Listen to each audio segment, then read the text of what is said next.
All right, let me show you the difference between the STEM Challenge Junior cards and the STEM Challenge cards, kind of what they look like on the inside. So first of all, you will notice for the junior cards and the STEM Challenge cards, the fronts are pretty much the same. They tell the same information. They both show materials in a picture format with words. They both say the name of the activity that you're doing, and then they both have a challenge or what the kids must do. So the fronts are pretty much identical.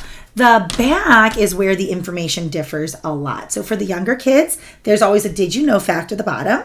And then there's 3 key boxes, a know, a wonder, and a learn in each of the cards. Pretty simplistic, pretty easy facts, and pretty easy wondering questions.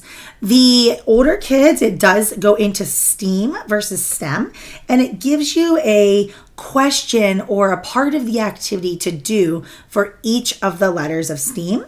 It also has a hint at the top, and then there's a little background on the side of what's really going on in that science experiment. So there's always kind of like an underlying like what they're learning in this section. So for me, if you are in the middle of like which one do you go with, I would go with the older one, the STEM Challenges, because I feel like the challenges are, this can create an instrument, for example, can turn out, the younger kids can totally do that too.